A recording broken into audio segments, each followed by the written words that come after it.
through you and you, Sani. That's actually his name. He says anytime I go you and you, I should just remember to add you, Sani. It's all good. Thank you so much for staying with 95.1 Nigeria Info. I hope you're having a fantastic day, week, productive, I hope, and that you were able to navigate through whatever hurdle the week presented, because see, as long as you're living, breathing human, there'll be things that will come at you. And what makes you super cool and outstanding to ability to just find a way to just surmount the hurdles and navigate it, huh? So welcome to the show. Welcome to Hard Fact. My name is Kimberly Wachku. That is, call me Kim, the Oracle, the Digital Oracle, OTF, the fellow, Madam Speaker, Kim the Delicate. Do I really fancy that Kim the Delicate? Two people call me. It's the first time I'm hearing that. And it should go with them, the NUJ chairman, who, by the way, has been appointed as Chief Press Secretary to, is it? The Cross River State. Cross River State. Yeah. Congratulations to you, Mr. Emmanuel Ogbeche. Chair, go and show them how it's done.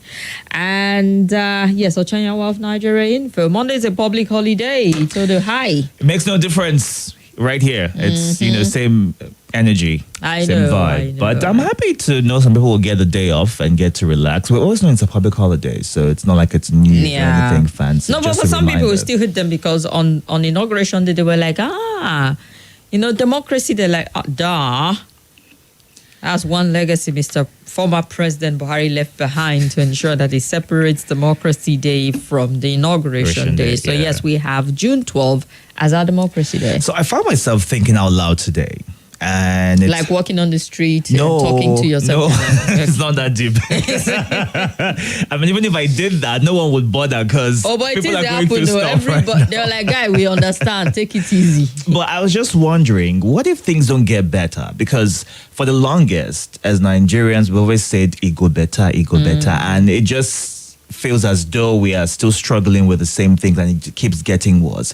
The fact that people are not accountable for what's been put in their hands, leaders are not able to defend when funds are misappropriated, and we just keep moving on because more things come up, and it's overwhelming for the average Nigerian having to live and feed from hand to mouth. And it just makes you wonder how the poorest of the poor living right now, managing, trying to make ends meet. It's worrisome, and I'm just hoping, that little hope that things would indeed get better. But what if that doesn't happen?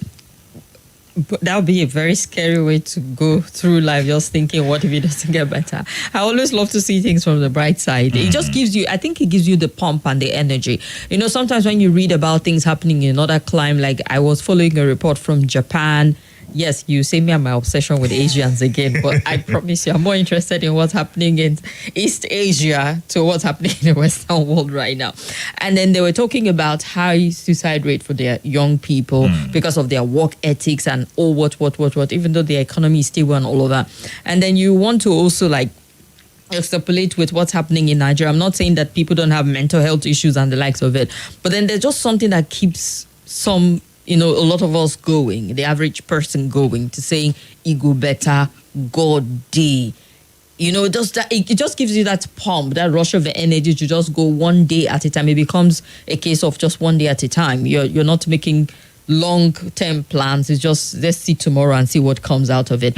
And on one side also, I get to see people when you're talking about, I say, don't worry, you never can tell where money will come from. Oga, money, they come from anywhere. It's also something that keep people going. They just believe that maybe you're just working, you could just see one Ghana must go of money. It's foolish thinking. No. But that's not going to happen, but okay. You've not heard young people say that. Yeah, I've heard that, but if you're going now, maybe they rob a bank and they just threw the money somewhere and you will collect the money, you will not take it back.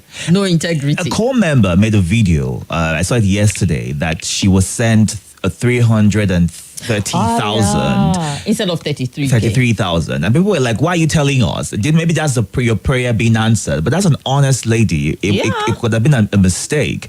And who knows what reward she would get from. They will find out later. So it's better you return it quickly and get recommended. I mean, I had double payment made for a job I did. And I had to call them like, wait, is it me or did you pay me twice?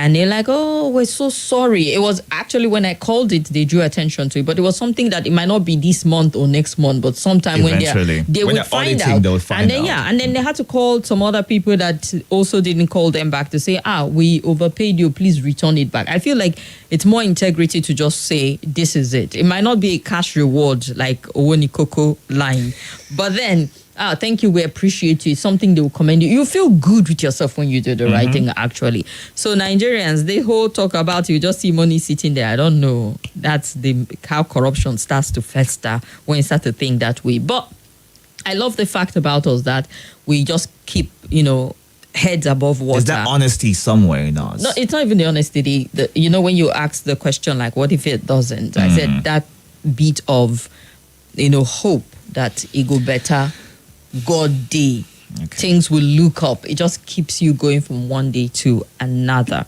Now, it's to build on that foundation, because it's just the foundation. It's to build on it and ensure that we make demands from where it is absolutely necessary to make those demands from the government to put certain things in place. Beyond just saying it go better, we need to put in some work. So I can understand. And I hear a lot of young people, get to that place. This country does not look like it's going to work. Be like, say, but no. Well, our image in general needs to be redeemed as well. Yeah. Because Nigerians are going through it. If they were to travel out of Nigeria, you have the green passport. There's so much going on. Someone was telling me, an acquaintance was telling me about the fact that he was going to make a trip, but another friend got turned back because of the green passport and the perception they have about Nigerians, and that's why the vacation to that particular location is cancelled. And we've seen publications of the international media laughing at Nigerians because of casing point the Nigeria Air situation, right? And it's just, in the end, God help us. You're gonna do all right. Last. All right, people, welcome to the show. Sadly, we can't have a guest with us today, but we've got you, and we'll be running through some of the stories, and together would add as much depth as possible to the stories that we are looking at. And just so you know, we're on Facebook, we're on YouTube at Nigeria Info Abuja. So leave your thoughts, leave your comment. Ibrahim Hajara, we see you, always the first, and mark the register by leaving the usual smiley face and the prayer hands and whatever hello smile. That's a hello. Yeah, like an angel. Yeah. Yeah, an angel. All right. It's all good. And on Facebook also. So let's get, some messages on WhatsApp. Yeah, we've got Tokbe right here saying, a cool afternoon to you. Happy deliberation coming from Charles. Welcome as a speaker and Deacon Itodo. Okay. Hafsat says, good afternoon. The weather is friendly today. Ruben from Kuchingoro says, statements like ego better and God day are mostly used by Mostly used by who? hopeless people who are hoping No, what should be done may be done. I am not hopeless by the grace of God. I don't care if Justice of Peace is listening and saying Oracle is bringing God's name into it. No. But I say God day, maybe in different context and all of that. Yeah. Okay. All right, people, let's get started. And let's start off with one of the stories that a lot of Nigerians are talking about. And this pesky little issue of Lagos being a no man's land has surfaced again. And, we saw the height of it during the election, the governorship election, where I don't know where it came from. But there were a lot of speculation that some people said the rumor mill was rife with the reports that the people were saying Lagos was a no man's land, and they generated quite a lot of buzz on social media, enough for some people to take it up. And I saw a lot of commentary written by brilliant minds by people on the street, and they were like, how can you say no man's land belongs to somebody? So the latest being that Mudashiru Obasa, Speaker of the House of Assembly, says the legislature will make laws in the areas of property and economy to protect indigents of the state. On Tuesday, Obasa was unanimously re-elected as Speaker after the proclamation of the state 10th Assembly by Babajide Sanwo-Olu, governor of the state, and the election of Obasa as the Speaker of the 10th assembly means that he will be occupying the position for the third consecutive term. In his acceptance speech, the speaker said Lagos is a Yoruba land and that law passed by the assembly will now be translated to Yoruba language, and added that the assembly will ensure that laws are made to protect the interest of indigenous people of Lagos, adding that lawmakers will reverse all that is reversible to protect the interest of the indigents. Lagos is Yoruba land, and as against the assertion of some people that it's a no man's land, therefore, part of our legislative agenda is to ensure that the translation of laws passed by the House is in Yoruba. We also aim at achieving our collective goal of creating a robust legislative framework that protects the interest of our people. And going forward in this wise, we're going to employ all legislative instruments for the support of the indigents of Lagos. And there will be laws and resolution in the area of economy, commerce, property, and titles. And in a build-up to February and March election in Lagos, there was divisive statement made on and off social media about where Lagos stands, and we saw how it translated to hostility and disenfranchisement of particularly people who were profiled as being or known to be from the southeastern part of the country from participating in the election. It's quite interesting that of all the things, Lagos is metropolitan, a city, it's so mixed up with a lot of people who see it as like the El Dorado. I know back in the day, before Abuja started to gain so much of the traction, people, you're done with school, you just think Lagos is where you're going to make it. It's the entertainment hub, the entertainment capital of Nigeria. I mean, there's just so much going on that it feels like it's the face of Nigeria, and not maybe like, belongs to just a select. It just feels like it's a face for Nigeria. And I can understand how identity issues might be something that some people will want to play that identity politics here to say, oh no, it's our place. But it took more than just Yoruba people to build Lagos. Yes. And given the fact that it was the former capital of the country and it was like a hub for colonial growth of Nigeria, Lagos should have outgrown this. But yeah, it belongs to people because we have a constitution and state of origin. I know where I'm from, Imo State. Even though I've spent all my life in different states of the country, I am reminded by the laws in Nigeria that this is where I am from. I can't identify just as this. I have to identify from somewhere, a root in the country. And there are people who are, indigents of the states. They don't want to be lost in all of the interpretation of what Lagos is. However, it just feels like you're taking too many steps back with this. But I mean, how would they feel lost? Imagine if every state in Nigeria had a law like this, wherein there's more focus on indigents than non-indigents, so they have more laws for their business or property acquisition and all of that put together. How would he feel if he were to go to a different state or a different country and he's not allowed certain opportunities because he is not from that particular region?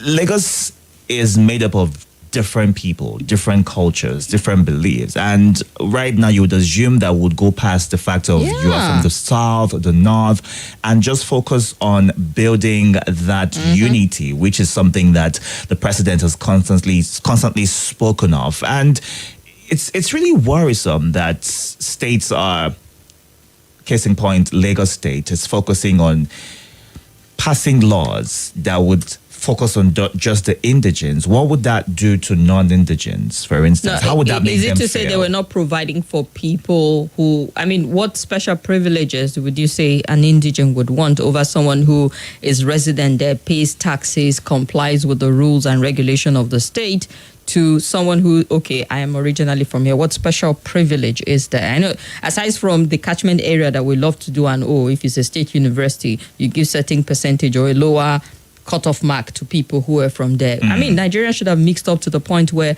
these things don't come up anymore. And then you did mention something in passing, Itodo, where they were talking. We'll have a lot of Nigerians who travel, who japa, who go for study. They are the first to do their paperwork to become indigents of the country.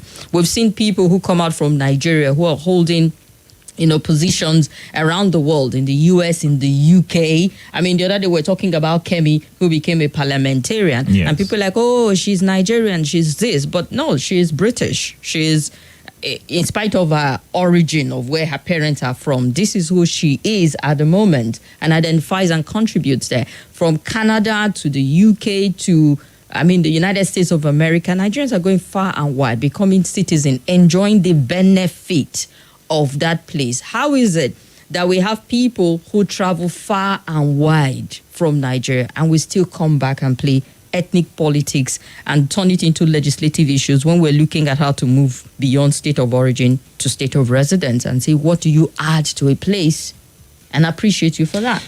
It's high time we moved away from state of origin, because at a point, the former vice president of Nigeria, Professor Osibajo spoke about the fact that it's important that we go on to accept the certificate of residency, because there are a lot of Nigerians who are not domiciled in their state of origin, and typically it will be where the father is from, not even where the mother is from. Yeah. Some people go on to combine both. So if your father is from maybe Benue State, your mom is from Oyo State, you might decide to combine both or take whichever one you're comfortable with. And we need to move on to, where have you domiciled the longest? If you've lived in the FCT, you lived in Lagos State, for instance, why not go on to say that is where you're from? Because you understand the culture, you can even speak the language.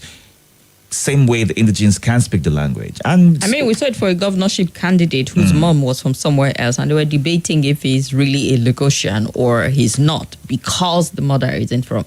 Like, you would think that this is 2023, many years after independence and amalgamation, that we should have grown past some things. And you start to get these unpleasant surprises that we haven't grown much, actually. And every day we get Nigerians who stun me by taking us many steps backward. this would go on to breed division in Lagos State. It's already there, but then it's making it obvious. It's making it legitimate right now, where not indigenes cannot do certain things once. So perhaps there'll be job openings where they will say strictly for indigenes. And then you start to define it. Because, I was reading some thought on social media and they were looking at, okay, this person, are you really from Lagos State, or you're Yoruba from Osun Ogun State and you've been in Lagos? Because if you're going to look at indigenes of a place, it means that people who are originally from there. And then if you're coming as a settler from another place, you're not an original indigene. And the fact that you speak the same language does not mean you are from there. That is you coming into a space. And so if we want to define it to that point, it will be a lot of issues for us. I think Nigerians should have grown past this at this point in time, honestly. You think with NYC distributing people all over the place, the cross-cultural marriages that are happening a lot, that we should have surpassed this. But this Lagos politics is one that needs to be looked into. Lagos should be a progressive state, and it has been a progressive state. You've had people from other states in their state assembly. Yes. Is it? I would love to have them go on this right now.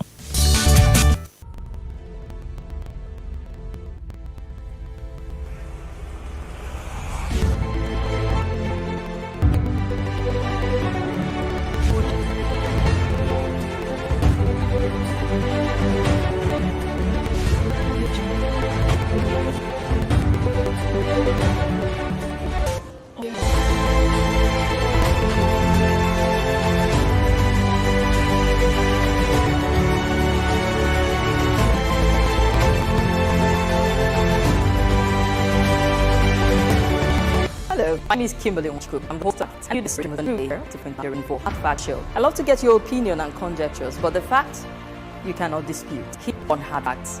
Join me and let's talk.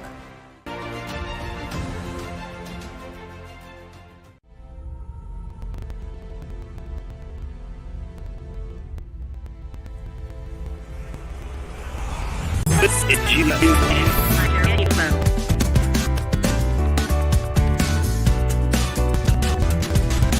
This is GMA.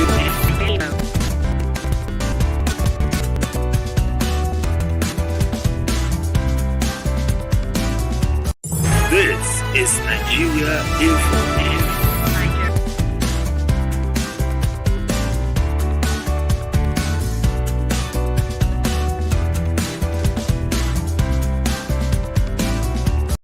This is Nigeria Info.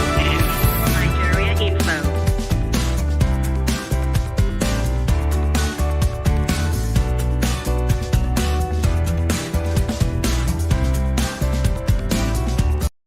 This is Nigeria Info. Nigeria Info.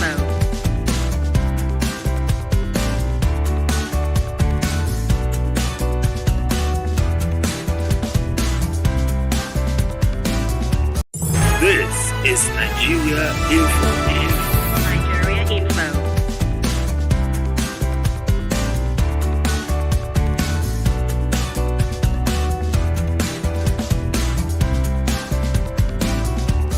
This is Nigeria Info. Nigeria Info.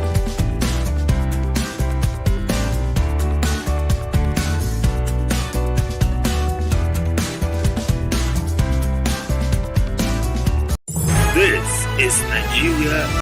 This is Nigeria Info. With us, and we started off with the story where Obasa, who says they're going to legislate on said things that needs to be reversed in Lagos State will be reversed to recognize the indigenes of Lagos State more, emphasizing that Lagos is not a no man's land. It belongs to Lagosians and the Yorubas. So it's quite interesting where we are, but would love to get your perspective. I mean, if we had every single state coming out to say, okay, our state is not for this, it's strictly for this, in which we've seen it happen quite a lot. People you would hear who got employed here, but they said they're not from this state, they are removed, even from the same region, cultural similarity, language, and all of that. It does happen, but yeah, Itodo and I having this conversation and looking at Nigeria where we stand, shouldn't we have unified a bit more where we recognize your input in a state? And that's why sometimes, during the election, you see people trooping, traveling, like, oh, but this is where you work. This is where you pay your taxes. This is where your children school. This is where you are economically empowered and contributing directly. Why are you more obsessed with somewhere else where you're hardly at to where you are more times in a year? And it just feels like we're still not there. Everybody still recognizes you're from somewhere because we still recognize state of origin. Even from primary school forms that you feel, you're reminded to see, no matter where you go, remember where you're from. That song. Master Gigi. Yeah. It will tell you, put your state of origin, put your local government area. We would understand shortly after colonialism, everybody want to identify with their roots and all of that when they had the regions and all of that. But you feel like we should have more integration at this point, but we're not there yet. So what's your thought on this? Should we see more advocacy towards, the state of residence where people promote where they are, contribute positively to where they are, feel free to vote and be voted out based on where they're resident to the state of origin? Yeah. How much have we benefited from emphasizing so much on the regions where we're from over our national identity?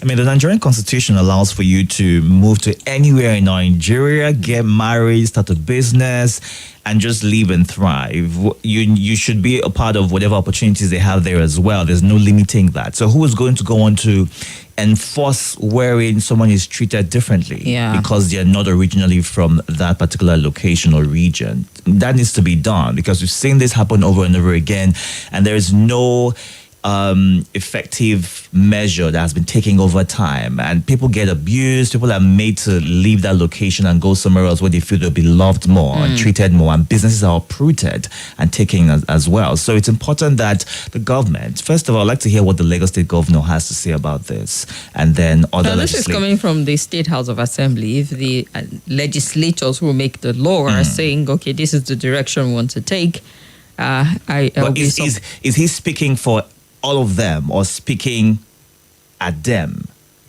That's something that they have a voice. They can't all be in agreement with what he has gone on to share. So it's important that we get to that point where, regardless of where you're from, every opportunity is yours to grab as long as you're competent enough. It's really important to get to that point. All right, let's move on to the next story. 10 poorest state all over 1 trillion naira, and they were the ones who were quick to provide jumbo package to their governors. The 10 poorest states in Nigeria owe local and foreign creditors about 1.18 trillion naira, according to findings. Now, while the data for the poorest state was acquired from the National Bureau of Statistics, the debt data was obtained from the Debt Management Office. The MBS, in its National Multidimensional Poverty Index report, disclosed that 133 million Nigerians are multidimensionally poor. The MBS said 63% of Nigerians were poor due to a lack of access to health, to education, living standard, employment, and security. The Multidimensional Poverty Index offers the multivariate form of poverty assessment, identifying deprivation across health, education, living standard, work, and shocks. And the report presented the level of poverty in each of the states. MBS report shows Sokoto State, Bayelsa State, Gombe State, Jigawa, and Plateau were the top 5 poorest states in 2022. These states were followed by Yobe, Kebbi, Taraba, Ebonyi, and Zamfara State. And he observed that the top 10 poorest states had a total of 43.99 million poor people, which is about 33.08% of the total population of poor people in Nigeria. Sokoto led the poorest, with 90.5% of people in the state as being poor. Poor, multidimensional poverty, 94.5%. Followed by Bayelsa State, with 88.5% poor people. Now you think Bayelsa State, come on, don't you have oil and all of that? Why should you even be ranking here? I feel shouldn't be on that list. Yeah, this is a more curious case to me than Sokoto, because you want to look at what asset and minerals do they have in Sokoto compared to Bayelsa. So that's something to look at. Then Gombe State comes third with 86.2%, Jigawa with 84.3%, and Plateau State with 84%. Yobe had 83.5% of its population as poor. Kebbi had 82.2% and Taraba 79.4% poor people. Now, both Ebonyi and Zamfara State each had 78% of their total population as poor. So Ebonyi State and Zamfara State, in terms of poverty index, are neck to neck. So when you talk about poverty in Zamfara, be quick to mention that it is also reflecting in Ebonyi, even though it might not show that way on the surface, but that's what it is. Now, the MBS report notes that 65% of poor Nigerians, about 86 million, were in the north, while 35%, nearly 47, were in the southern part of the country. The report noted that 65% of poor people, okay, I mentioned that before. In general, a disparity between north and south is evident in both indices and intensity of multidimensional poverty, with the north being poorer than the southern region. The level and number of poor people needs to be addressed in all zones, each of which are homes to about 11 to 20 million people, except the northwest, which has about 45 million poor people due to its larger population and higher level of poverty. And also noted that 72% of people in rural areas were poor. It was the same for 42%, I beg your pardon, of people in this urban area. They also went ahead to look at, the debt profile of this poor state. From data from the subnational data report as of December 2022, showed that the state had about 998 billion naira domestic debt, $386.16 million foreign debt.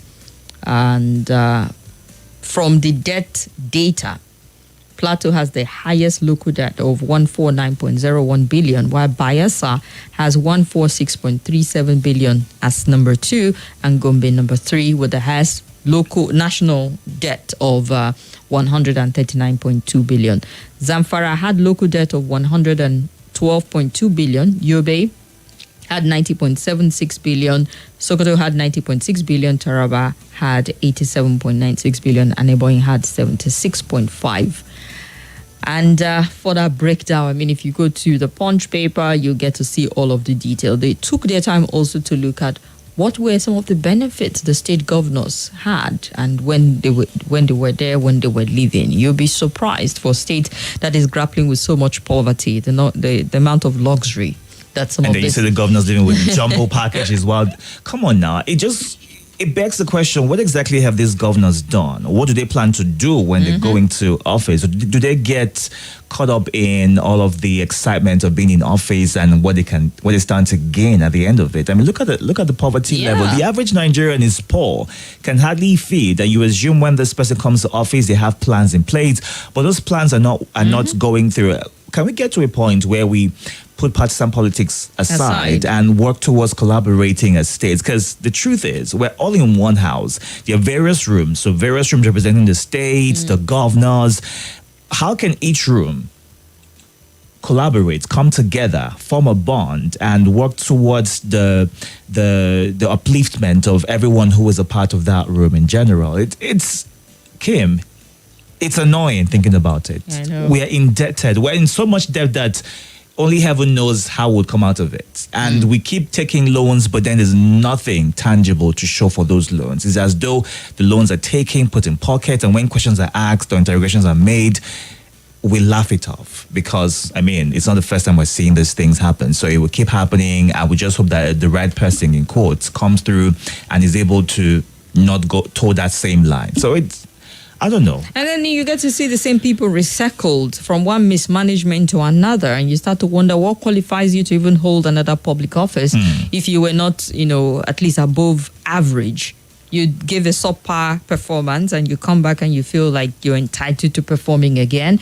That's the mind-boggling part. And then with this poverty index also looking at a different state, it's something to look back on, to look at the record before the social intervention program that was put in by the former president, Muhammad Buhari, when he said in 2016 to about the time he left, to comparing notes and saying how much damage maybe not damage, it might be misconstrued, but what difference did it make?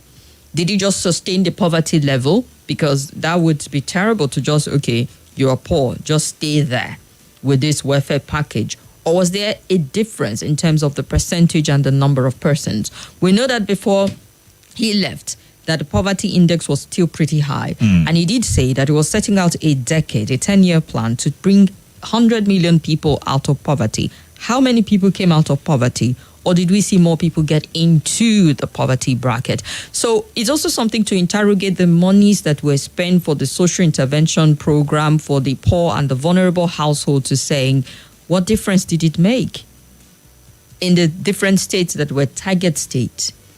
What was it, just to sustain? Because the idea, I recall speaking with officials of the Conditional Cash Transfer Office when at the early stage when we spoke with them, was it was going to run for a certain period of years, and then you're going to grow out of that bracket, hoping that you'll be economically empowered. If it's Akara, if it wants more petty business, you're going to learn something off of the 5,000, 10,000 naira or special package that will be given. And then you get out of that to allow for more people, hoping that they will empower more grassroots people to get out of it. So can we go just take a step back and look at the figures to saying if it's a productive venture, or we need to channel our money away from that into something that will take more people out of poverty than to just sustain the poverty? So here's the thing. No matter how much you give to people who are said to be poor, in quote, because it just feels as though those who really need the money are not those who are getting it. It's been siphoned by those who have the opportunity to have their names and information in there. But the fact that we don't have the amenities, the infrastructure to handle the level of poverty. I mean, if we had good things going for us, just opportunities where you invest X, you get a lot of returns afterwards, it would make sense. But giving people money constantly, nothing is going to change. They would just try to handle that situation right there, whatever emergency they have, and they are back to square one or level zero again. So it's a constant circle. How much difference has been made, like you asked, with the funds that have been given to these vulnerable people? I don't know if any difference at all. There's barely anything to show for it.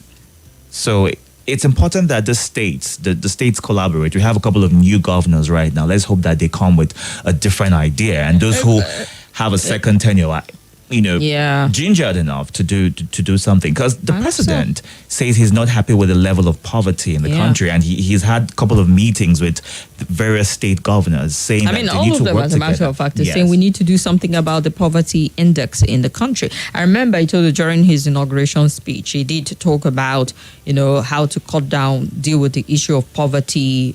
When he was talking about the economy, under unemployment and poverty, he looked at ways to addressing it. So I think that's also a challenge for the president. However, we should beam our satellite on the state governors also. I feel like the state governors get away with a lot because there's so much focus on who is in the center. And it's because of the kind of federal system where the weight in terms of the governance expectation is resting more on the center to the federating unit. So a lot of governors can just give some wishy-washy performance and get away with it, and it just feels like, now the president who's supposed to focus on the state government should be held to a very high expectations also, because there's so much that is in that concurrent list that they should deliver on, from education to healthcare that is under that a lot of intervention come from this federal government to help. I recall how Youth Hub Africa was going on with a strong advocacy and campaign to seeing how they can even reduce what state governors are supposed to pitch in, so that they can get access to, a unified fund, a grant to get more support for education in their different states. A lot of the state could not even access it because their own 25%, first of all, it was supposed to be half of it, and then there was advocacy for it to be reduced, that the states were poor. So they cannot bring their own counterpart funding to access what is just domiciled at the bank for them to fund education in their state. I mean, how empty can you be to a point where you can't even strive to accessing more fund by bringing some part of it to improve education in your state? We got a lot of states that were not, year after year, making zero effort to accessing that money, all because of poverty. And then if you say the structure is not working, we've called for restructuring, but apparently it's not getting that much structure, to saying how much ground and much room, what can we remove from the exclusive to allow the state, empower them, use more of their resources. What's the confidence anyway that if you can manage a little, that you do better with more, if we get to that point? I mean, you remember Zamfara State, okay, I can't remember if it was on a Friday I brought it up, and we're looking at the fact that 6 months salary you have not paid, but lecturers and all of that, you commissioned an incomplete housing unit just to have your name on it, and yet you were entitled to, reminding them that, you've not had a brand new SUV car for yourself and your deputy, and you're leaving just 2 weeks or so, or 3 weeks before leaving. The new governor accused them of going away with those cars. And then you're thinking, so what makes you feel you're even entitled to all this luxury that you're calling that as an entitlement when you're leaving the state worse than you met it to a certain degree? Our public office holders need to get to a point where they realize that they're working for us and not against us, because it's worrisome that you are elected to be a state governor, but you spend the bulk of your time away from the state. How exactly do you hope to achieve what you've been, elected to do? You're staying in Abuja. What are you doing here? I mean, you can come every now and again because you want to maybe meet the president or meet whatever leaders or have meetings and all that. But why are you leaving in the city when you're a governor of another state? It makes no sense at all. Makes no sense. All right. So what's it? The tax ahead for the new governors, particularly states where they're grappling with so much poverty. How do you get your people out of this mess, this circle of poverty? How do you break that chain? What policies are they to introduce to help? Working in partnership with the federal government to ensure that this poverty percentage and index is reduced significantly. I feel like anybody coming in and sees the state as top 10 should roll up his sleeves and give himself a target to saying, what can I do, even if it's by 2%, to ensure that there's a significant drop under my watch that is tangible and real, not political, not on paper, that people can attest to, that indeed there's some difference to it. So we looked at two stories. Let's look at your comment. Let's hear your input. We have one more to go. We'll get to that shortly, but let's run through the comments. All right, looking at what you're saying on YouTube right now, Gum Daniel says, please, I know that everywhere is tough. Things are biting hard because of subsidy, but let's all sacrifice for tomorrow. And Christian Chionye says, we are in for drama in the country where bigotry and corruption resides. Korede Bakare says, politicians and their interests are the great divider in this country. They make this divide so visible when their interests are at stake. Joseph Chinago says, everyone has a stake, and I think the federal government invests equally in all states. Lagosians are boasting with their general resources. And Dennis Daberici, Lagos should stop what they're doing and not chase investors away. Oludade Abiodun says the same Lagos has been accommodating people since forever without any hula baloo. But suddenly things have changed. We live in Lagos and we see ourselves as one. Or we saw ourselves as one before now. All right, let's see what's happening on WhatsApp. Taking a minute to... okay. Have you read YouTube? Yes, I'm done with that. Okay. On WhatsApp, we see here that... okay, that's not for us. Ayo Mokai says, you want to fight poverty, yet you're still increasing fuel price. Many of us now join the people's list after the increase the fuel pump price, he said. Tom Kennedy, honestly, it's painful and it makes me want to cry. What's happening to us? Lagos was Nigeria's capital city for many years. More than 85% of the major infrastructural development was undertaken by the federal government, just the way it's going on in Abuja. Tomorrow, some people will come and claim Abuja. Well, it's not some people come and claim. There are indigenous people here already, but we need to move to a future where it shouldn't just be about coming to claim. There are people who are originally from here, inhabitants, and they are not a shadow. No one is saying Lagos is not located in Yoruba land, but what happened to our collective resources spent on making Lagos what it is? Yet, the Yorubas claim Lagos and the Hausa Fulanis claim Abuja. The question, therefore, what's the fate of other people? Kim and Itodo, thanks for bringing up the issue of Lagos Nigerians in diaspora taking up citizenship of the US, UK, Canada, only for Lagos State politicians to take such a retrogressive step back to the Stone Age. Should we start a campaign across the Western world telling them to strip indigenes of the state of their citizenship? Why would your campaign go abroad to reciprocate what's happening in a state in Nigeria? I don't understand. Or should we start a campaign of boycotting multinational corporations whose corporate headquarters come on?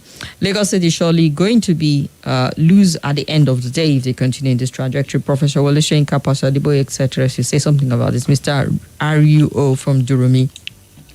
PN Iloba says, good afternoon. Since 2015, APC has taken Nigeria to where we do not want on the issue of Lagos State House of Assembly, trying to specifically target a certain region, and it's quite unfortunate, he said.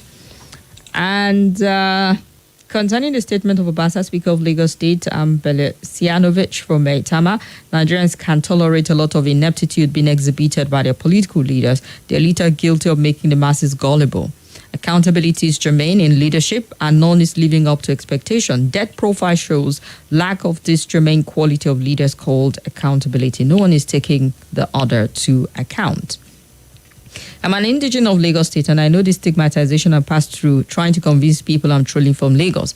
As an indigene, I benefit nothing from the state. I believe the law will set things straight because I don't want my children to face the same thing, said Babatunde Onikoya. What stigmatization exactly? Maybe help educate us so that, you speak from a very informed perspective. If you're a Nigerian from a place, you're different from someone born in a place. And when you're born in a place, you're different from someone that is relocated to a place or just staying for a while. Those are the indigenous people of the state. Oshodi Ebenezer. Okay. Not like we ask for the definition, but thank you. Edwin from Dede. It's quite unfortunate that Lagos State, which has been pressing for special status all this while, is the same state that has suddenly woken up to legislate to isolate non-indigens. I hope they also legislate to isolate the businesses that are brought into the state. Example, Dangote. I'm beginning to lean towards Kalu's political stance. I think it's the ultimate panacea we cannot afford to shy away from. What stance is it that is the panacea? Educate us. Chinedu from Abuja says, hope when it's time for a census, they will count only indigenous Lagosians. This tells you the kind of leaders we have in our country, Nigeria. Instead of going forward, we're going backward, thinking that we'll get better. It can only happen anytime. Anyway, this is where we are going to remain in the 5th century because we're not, or 21st century, I mean to say, because we're not ready. Prince for massacre.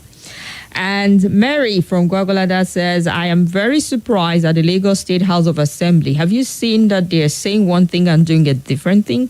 Where's the one Nigeria then? Remember, the Gbagi people too are owners of the FCT. What's good for the goose is good for the gander. When countries are thinking of manufacturing cars that will drive on land and water, Nigerians are talking about ethnicity and religion. It's a shame, she wrote. Bayelsa being poor despite its resources is what's wrong with Nigeria. States have to control their resources, says Edwin. And emphasizing on state of origin for me, it's led to ethnocentrism and tribalism. State of residence should be considered based on the way people live, based on the nature of their business and working condition. Omar Mansour from NAF base in Abuja. Let's run through about 3 more and then get to the phone lines. All right, this one from John Olu says, over 99% of Nigerians did not go to Lagos as Yoruba land. They went there as the capital of Nigeria. They collectively contributed more than the indigents, economically, socially, and otherwise. Then all of a sudden, a group of people wake up one day and start harassing innocent people in the name of indigents. It is the responsibility of the media to let such people know that every Nigerian is an indigent of any part of Nigeria. And Oludade Abiodun says, I totally condemn the Lagos Assembly for this hate move, but we are all guilty of this. And Hafsat Moazes says, having heard that of Katsina State, I mean the level of poverty there. I think you spoke about that while you were reading out the numbers. Yeah. Yeah. Kim, politicians are trying to destroy Lagos. Most of this divisive and ethnic bigotry, you don't know that Lagos economy was built by a lot of people that came from different regions of the country. Above all, the neglect of other seaports in other parts of the country is one of the causes of this noise from Lagos Joe. And some of our lawmakers have families as citizens of other countries. They will pray fast for their loved ones to hold the passport of these developed countries. Yet they pass laws that divide us. Why would Obasa come out with such myopic ideology? Education is more than the four walls of a classroom, but some of our educated leaders cannot see beyond their ... Stop it. Let's get to the phone line. 0700 951 0000 or 0809 5974869 or 0809 9930137. Welcome to you. Hello, good afternoon. Good afternoon. Good afternoon. It's Kingsley calling. How is work? Work is good. Welcome, Kingsley. Go ahead. My brother and my sister, you can see the kind of draconian law in this 21st century. Tomorrow we say we are better together. We are one Nigeria. But you can see what is going on. You saw what happened during election, how an ethnic group we have profiled. You understand? This law is coming out for what happened during election, and it's targeted at one ethnic group. I will not mention, but we know what is going on in this country. Tomorrow, when some people say, allow us to go, they will say, no, we are one, we are better together. But you can see what is going on. Thank you. All right, Kingsley. Welcome to you. Good afternoon. Good afternoon. Hello? Welcome to you. Go ahead. Thank you, my brother. Can you hear me? We can hear you. Go ahead. Thank you. God bless you. This is Adeomi calling. I greet all the listener and the callers. For me, I will beg God, if not for people like you, rapture should come to this country. This one is too much. Just like before you people come on board, who has spoke about issue of a friend and they spoke about the politicians. I refer this one. I said, oh, these people are one. They are just using our brain. We should ignore these people. Don't mind Obasa. Don't mind him. You understand? I don't want anybody to take this in personal. We are all one. I stand on it. We are all one. God has the power to make all Nigerians be Christians. God has the power to make all of us be Muslims. He wants to prove something to us. They cannot divide us. Look at these people that they are talking. They will cause problems. Their children are living in abroad, but they are putting us in a problem. Same is coming to their family, and they want to cause division in Nigeria. We will not allow it to happen. Forget about what this nonsense they are. You people say, you know, even talk about this. We don't want to hear all this jargon. They are saying jargon. All right. They are distracting us too much. What is the meaning of all this? Thank you. What is the meaning of all this? All right. Thank you very much. Welcome to you. Hello? All right. Might as well just run for a quick break. We'll hear more from you after the news. Stay with 95.1 Nigeria Info.